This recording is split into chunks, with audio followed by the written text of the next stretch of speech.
God of masses Nandamuri Balakrishna హీరోగా దర్శకుడు Gopichand Malineni తెరకెక్కిస్తున్న NBK 111 సినిమాపై భారీ అంచనాలు నెలకొన్నాయి.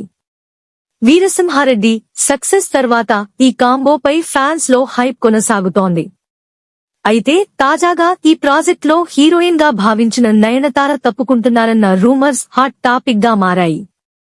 ఆమె భారీ రెమ్యూనరేషన్ డిమాండ్ కారణంగా ఈ నిర్ణయం తీసుకున్నారన్న ప్రచారం సాగుతోంది. మరోవైపు మొదట అనుకున్న పీరియాడికల్ కథను పక్కన పెట్టి మాస్ ఎలిమెంట్స్ ఎక్కువగా ఉన్న కొత్త కథపై వర్క్ జరుగుతోందని సమాచారం. God of masses Nandamuri Balakrishna వయసు పెరుగుతున్న కొద్దీ ఎనర్జీ, కమిట్మెంట్, మాస్ క్రేజ్ విషయంలో మాత్రం యంగ్ హీరోలకు గట్టి పోటీ ఇస్తున్నారు.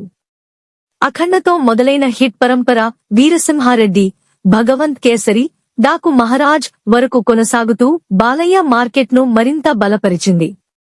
ఇటీవల అఖండ 2 ఆశించిన స్థాయిలో బాక్సాఫీస్ ఫలితం ఇవ్వకపోయినా బాలయ్య క్రేజ్ పై మాత్రం ఎలాంటి ప్రభావం పడలేదు. ఈ నేపథ్యంలోనే దర్శకుడు గోపీచంద్ మలినేనితో ఆయన చేయబోయే కొత్త సినిమా ఎన్బీకే 111 వర్కింగ్ టైటిల్ పై అభిమానుల్లో భారీ అంచనాలు నెలకొన్నాయి. గతంలో ఈ కాంబినేషన్లో వచ్చిన వీరసింహారెడ్డి సూపర్ హిట్ కావడంతో మరోసారి ఈ జోడీ బాక్సాఫీస్ ను షేక్ చేయడం ఖాయమనే నమ్మకం అభిమానుల్లో కనిపిస్తోంది. ఈ సినిమాను భారీ బడ్జెట్ తో పీరియాడికల్ బ్యాక్ డ్రాప్ లో తెరకెక్కించాలని మొదట ప్లాన్ చేశారు. ఇప్పటికే పూజా కార్యక్రమాలతో ఈ ప్రాజెక్ట్ అధికారికంగా ప్రారంభమైంది. బాలయ్య ఈ చిత్రంలో ద్విపాత్రాభినయం చేయనున్నారని, అందులో ఒక పాత్ర మహారాజుగా ఉండబోతుందన్న ప్రచారం కూడా అప్పట్లో బాగా వినిపించింది. మహారాజు అనే టైటిల్ ను కూడా పరిశీలనలో ఉన్నట్టు సోషల్ మీడియాలో టాక్ నడిచింది. మొదటి షెడ్యూల్ నుంచే భారీ యాక్షన్ సన్నివేశాలు, రామ్ లక్ష్మణ్ కొరియోగ్రఫీతో పవర్ఫుల్ ఫైట్స్ ఉండబోతున్నాయన్న వార్తలు సినిమాపై హైప్ ను మరింత పెంచాయి. అయితే తాజాగా ఎన్బీకే 111కు సంబంధించి కొన్ని అనూహ్య రూమర్స్ సోషల్ మీడియాలో చక్కర్లు కొడుతున్నాయి.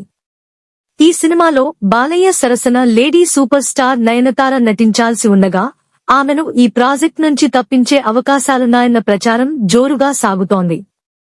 ఇందుకు కారణంగా ఆమె డిమాండ్ చేస్తున్న భారీ రెమ్యూనరేషన్ నే చూపిస్తున్నారు.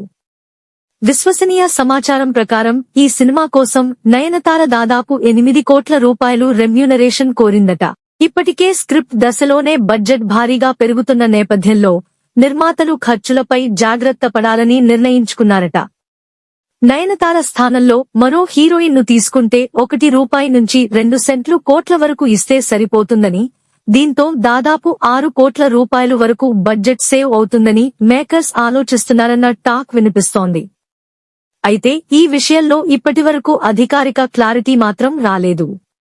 ఇదిలా ఉండగా సినిమా కథ విషయంలో కూడా కీలక మార్పులు జరుగుతున్నాయన్న ప్రచారం ఇండస్ట్రీ వర్గాల్లో హాట్ టాపిక్ గా మారింది. మొదట అనుకున్న గ్రాండ్ హిస్టారికల్ కథను పక్కన పెట్టారని, భారీ బడ్జెట్, ఎక్కువ మేకింగ్ టైం, అలాగే ఇటీవల పెద్ద సినిమాలకు ఓటీటీ డీల్స్ తగ్గడం, హిందీ రైట్స్ మార్కెట్ ఆశించిన స్థాయిలో లేకపోవడం వంటి కారణాలతో స్క్రిప్ట్ ను రీవర్క్ చేస్తున్నారని సమాచారం. ఈ నేపథ్యంలో సినిమా పూర్తిగా రద్దయిందన్న వార్తలు కూడా మధ్యలో వినిపించాయి.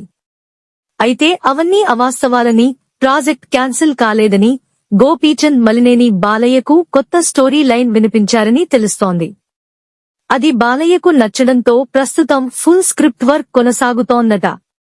ఈ కొత్త వెర్షన్లో గ్రాండ్ స్కేల్ కంటే బలమైన emotions, mass elements, Balayya mark powerful scenes పై ఎక్కువ ఫోకస్ ఉంటుందని టాక్. హిస్టారికల్ సినిమా ఆశించిన అభిమానుల్లో కొంత నిరాశ ఉన్నా, కథ బలంగా ఉంటే స్కేల్ అవసరం లేదని మరికొందరు అభిమానులు అభిప్రాయపడుతున్నారు. మొత్తంగా ఎన్బీకే 111 ఏ రూపంలో తెరకెక్కినా బాలయ్య, గోపీచంద్ మలినేని కాంబోపై అంచనాలు మాత్రం ఏమాత్రం తగ్గడం లేదు. ఈ సినిమా మరోసారి బాలయ్య బాక్సాఫీస్ స్టామినాను రుజువు చేస్తుందన్న నమ్మకం అభిమానుల్లో బలంగా ఉంది.